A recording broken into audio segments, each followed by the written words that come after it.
Well, welcome to Manager Tools. Today's show, the Direct Relationships Acid Test.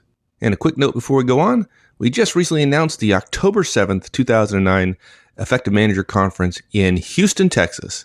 Over the past couple years, we've been asked a lot about going to Houston, and we're finally going to be there on October 7th. So if you're interested in learning more about one-on-ones, feedback, coaching, and delegation, and then how to roll it all out, the Effective Manager Conference in Houston is for you. Hope to see you there. All right, folks, here we go with the show.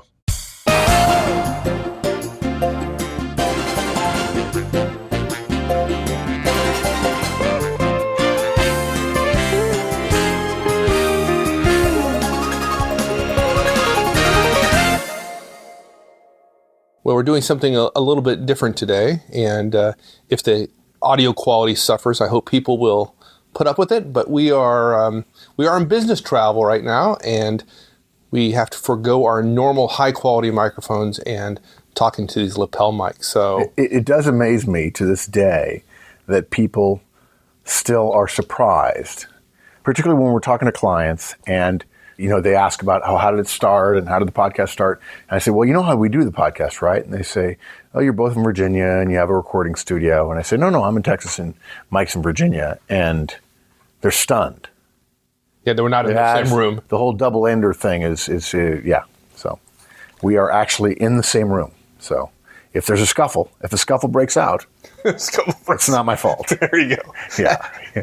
Today we're going to talk about something a little bit different. This is going to be an interesting cast because it's a little softer than the standard United States Army West Point graduates you might hear from folks like that. It's softer than people's perceptions of that, but it's still dead accurate and it's still Manager Tools actionable, right? I mean, yeah, absolutely. Yeah. Absolutely. And I think the whole softer thing, we have to be careful about that because it sends a message that, there are plenty of managers, and I would be willing to bet a higher percentage of men than women that when you hear softer, that's a negative. There's a negative connotation, right? Right.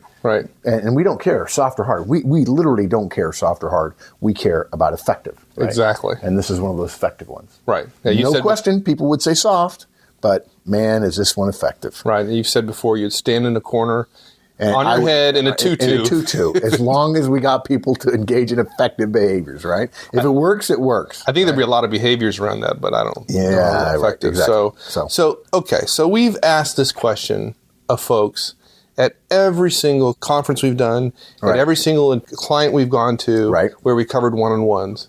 And it's stunning how eerily similar the answers are at every single conference.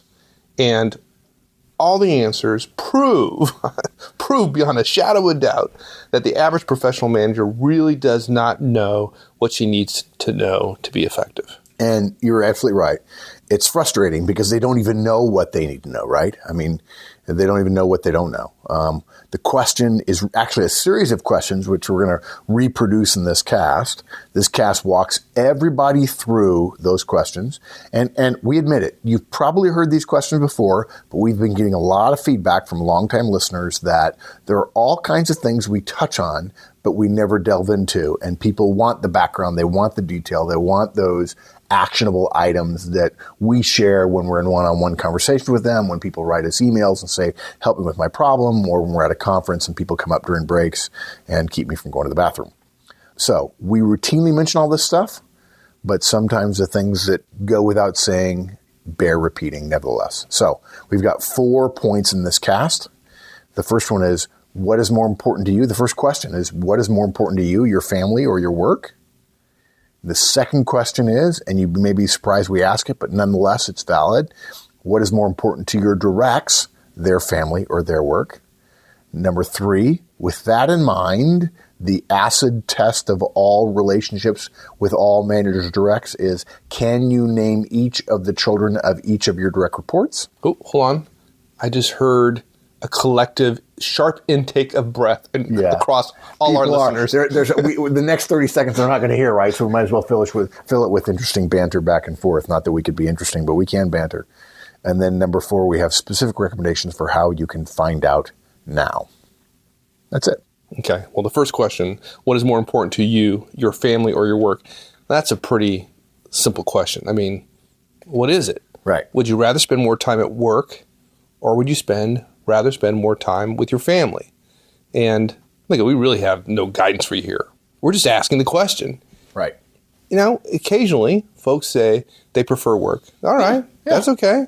Privately, we have an opinion, which if you're interested in, is our families. But if you prefer work, you're different. Right. That's okay. Capitalistic Republican democracies give you the right to have a preference.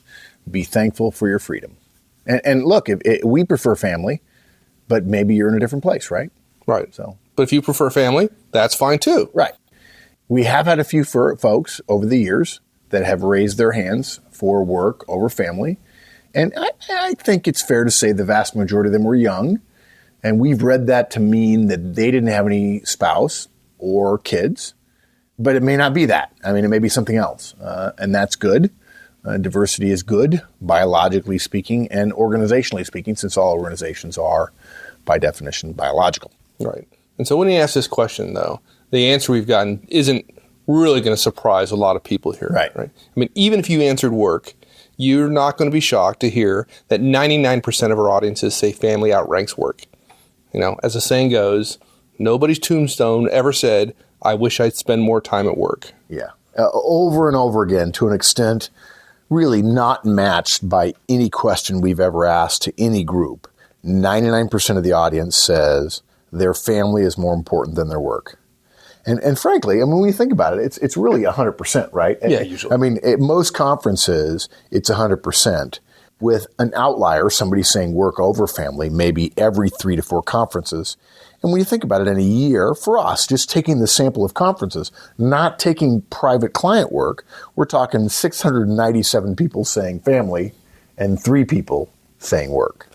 What is that, 0.5% or something like that? Yeah, you're right? better at math. That's all it means is the vast majority of people say family. Yeah. Okay, so now our point here with this is you have to make a choice. Which one is more important?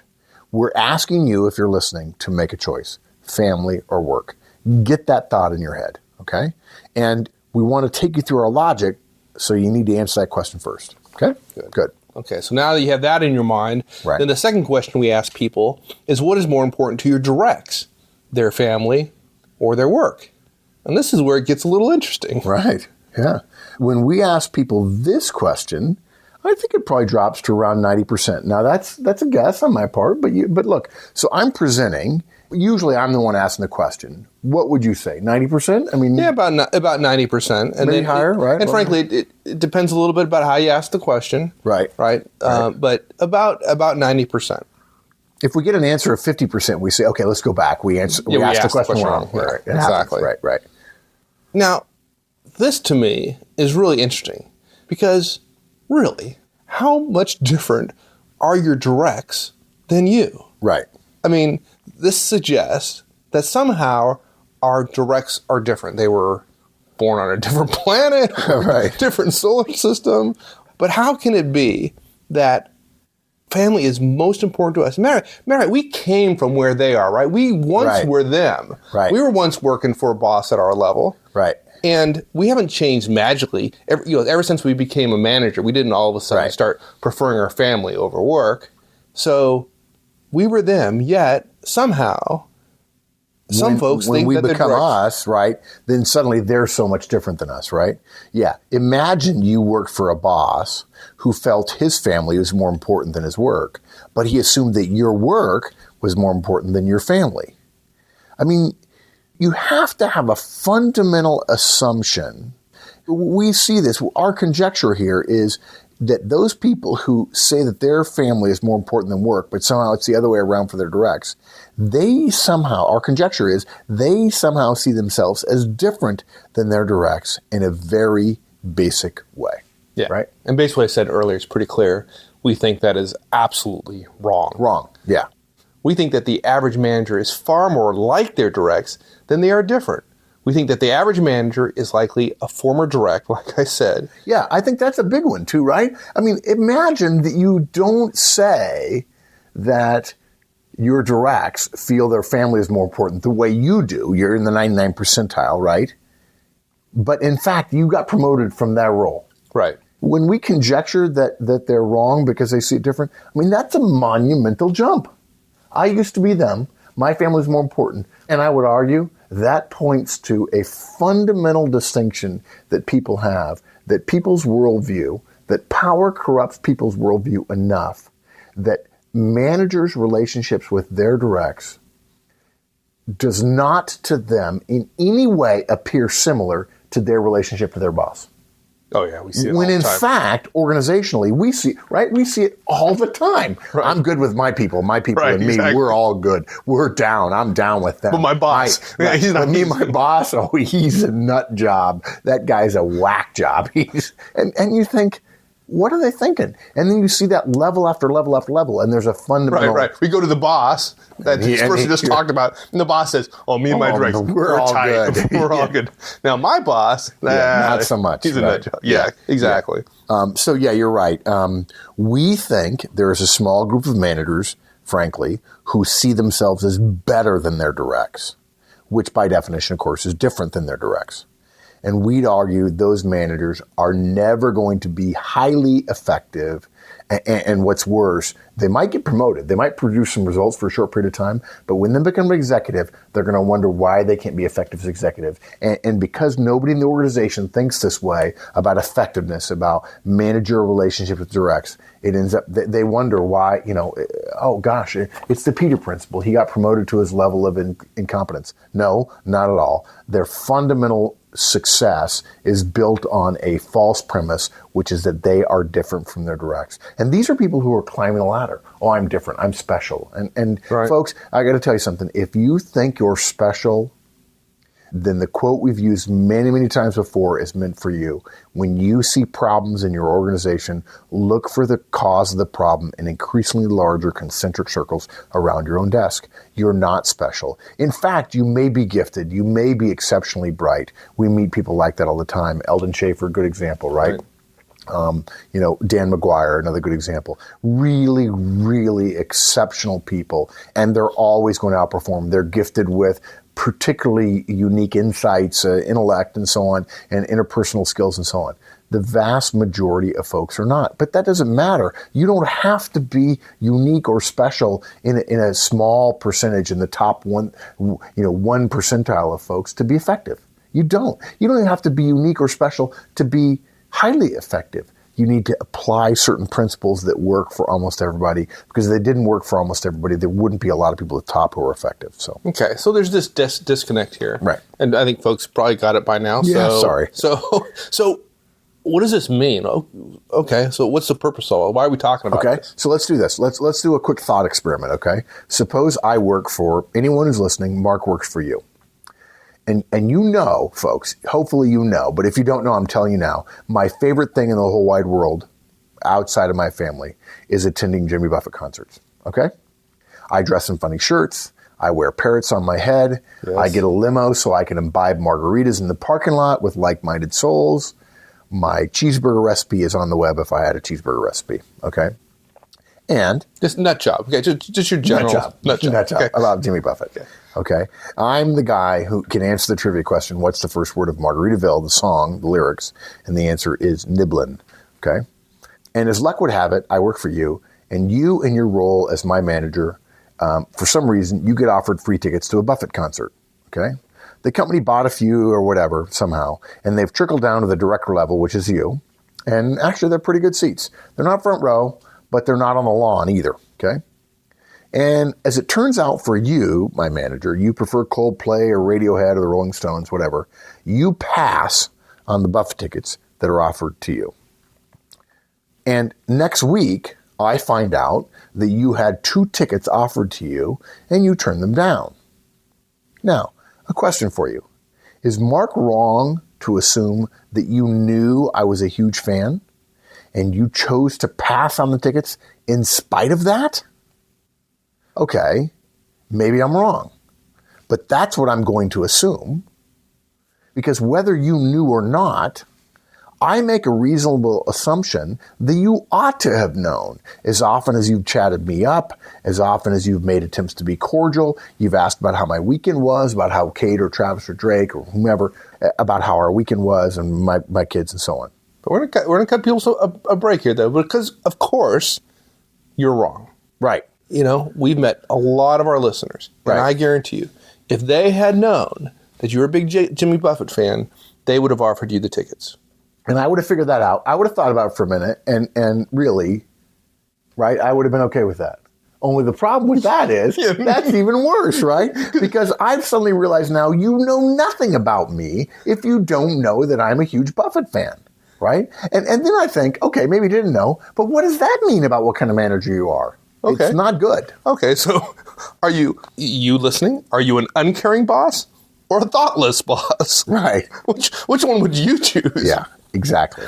The point here is that not knowing the basics about our directs, anyone, if you're a manager, if you don't know the basics about your directs, you are inherently in an unsupportable position in a modern organization, which either purports to put people first, quote unquote, people first, or purports to, quote, get the most out of its human resource assets. Either one, if you're in that organization, that scenario, that thought experiment we just suggested, whether you're thoughtless or uncaring, it doesn't fit with your corporate values. And that's 90% of the corporate values that we see. And we say this with certainty. Your directs care more for their families than they do for the work they do for you. It is a fundamental truth. We know this about organizations. Any manager is not so much different than her directs that we could tell the difference notably. Oh, maybe we could tell it in terms of salary, in terms of certain benefit package or so on. That's not important. We're talking about as human beings. You're just not that much different. And that means the most important thing in the world to your directs is their spouse and their children. Okay, so now here's a continuation of our little thought exercise here. Right. With that in mind, dear listener, can you name each of the children of each of your direct reports? And a spouse. Right, exactly. And that is the acid test of the relationship a manager has with his or her directs. Do you really know the names of their children? And the question is, do you? And the question again is, really, really do you? And look, this is manager tools. Let's make it actionable, right? Here's an easy way to test it. Write down the names of all your directs. If you don't want to write them down, look on the org chart. They're all there. And then under each one of them, or to the right of each of the names, write the number. We're not even going to ask you yet for the names. Write the number of children that they have. And our first test is, if you can't do that with do or die certainty, you're going to fail the acid test of what are their names. You know what we should do? We should do a survey on the website, do a Survey Monkey thing. Right. Have everybody do this exercise and then come back to us, go to the website and take the survey, and then we'll post the results of it. And do it anonymously. It'll be anonymously. Absolutely. Yeah. Anonymously. Did you know or did you not know? And then we'll share it with the community and find out whether or not, what the percentage is. And here's another suggestion. Whether we do that or not, let's make it easy. Send us an email to show@manager-tools.com. We give you our words. Okay, Mike was the deputy honor captain at West Point. We're not going to share your name with anyone. Okay, send us an email that says, I did the test. I knew that I had 5 directs, and I was 100% accurate that they had a total of this many spouses slash children. And here are their names. And I got it right or I got it wrong. Please don't try to impress us. Okay? Don't do that. Give us an accurate sampling. If 50 or 100 people respond, and we got 40, 50,000 listeners, right? Not everybody's going to write in, but if we get a couple of 100 people writing in, we'll have a rough idea. Yeah, 40, 50. I hope not everybody writes in. Right, yeah, right. Certainly. Not to suggest that you who are listening right now should not write in. You should. Right. Just assume that everybody else won't. Yeah, and I got to tell you, where else in the world will you find a managerial resource, a management development resource suggesting that you should know the names of the kids of your directs? Nowhere else. And yet, if you share this with any management advice person or whatever, you know what they'll say? Oh, sure, that's a good example. Well, okay, smart guy, why didn't you think about it? Well, it's because most people who are giving management advice don't think about the most important relationship in organizations, which is between manager and direct. If every single manager had a great relationship with their direct, gosh, over half of the managerial and organizational problems that existed would go away. So look, okay, we're asking you, whether you can or can't, do your best at writing down the number of kids. Obviously, potentially add one for spouses. There may be some divorces there, right? But spouses and kids, write down the numbers. And then if you're certain of the number, bravo, well done. And then next step, phase 2, write down the names. Correct spellings if you please, but if you can't get it right, but you can say them accurately, lovely. I always struggle with the name Caitlin. There's probably 10 different spellings of the name Caitlin. And look, if you get 4 out of 5, bravo, right? And then the question, of course, becomes, which ones don't you know? And I guess the sad part of that, is it possible that everyone thinks you know some of their kids' names? Wouldn't it be weird if there were 10 directs and each of them had 3 kids and you knew 2 of each of the 3 kids' names? That would be 20 out of 30. It's not a bad number. And yet every single direct would think, yeah, he knows 2/3 of the most important people in my life. Right. Ouch. Yeah. Right. And if you don't know the names of each of your direct children, guess what, folks? They know it. Right. What you're saying is the directs know that you don't know it, right? Yeah, well, absolutely. Yeah, exactly. Absolutely. Hey, how's the kids? I only have one. Yeah, that's the punchline of the question at the conference, right? Right. And if they know that you don't know, if they know that, they know you really don't care about them completely. And folks, they don't only know it, they believe it. And here's where it gets really hard for us. And Mike and I are recovering in this area as well. We're not casting aspersions on you. We have lived this difficulty ourselves. We're not saying we're good and you're not. We're saying we've been there and we don't want you to have the moment when your people are not giving you the most because you don't know the stuff that's important to them. We've been there and we don't want that for you, right? So think about this. Which one of your directs will give the final measure of energy and commitment that you really need them to give you to someone, you, who doesn't care about them completely? What part of your directs are they leaving at home? Are they not bringing to the table every single morning because you haven't taken the time to know what's most important to them? And we don't want to be melodramatic about this, but at some fundamental human emotional level, it is melodramatic, right? Yeah. Yeah, he didn't know my kids' names, and I don't think he loves me. And it's a moment of truth, unfortunately.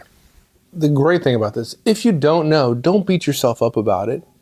All you got to do is just go find out now. Right. Right? I mean, this is an easy one to solve. And there's several ways to find out your direct family names. It's probably in a series of emails. It may be in HR documents that you can get access to. But there's really only one way. One way to get it truly right. Right. And that's easy. Ask each and every one of your directs what their spouse's name is and what each of their children's names are. Look, we've given you the bucket to do it in, right? You can do it in one-on-one. And look, folks, it's not rocket science. We'll give you the words. It might be not a nice way to say it would be, you know what? I'm not great with names. Would you take a moment and tell me your family's names, your wife's names, your husband's name, and your kids' names so I can write them down? I realized this weekend I was spending time with my kids that maybe I haven't shared a lot about my kids with you, and that's way more important than work. And I realized in a flash that maybe perhaps I could spend some more time knowing your kids' names. Look, you could even say, you know, I've done a poor job keeping up with your family, and I admit it. I don't know all their names. Would you be a dear and walk me through their names so I can write them down? You know, frankly, I prefer the latter over the former. With the admittance in it? Yeah. Yeah. You feel the same way? Yeah. And the question is, why? Right? Probably most people don't prefer it because they'd have to admit they're failing. Yeah. Right. And what's interesting about it is you and I, because we're probably, relatively speaking, what do you think? You think we're old compared to the average listener?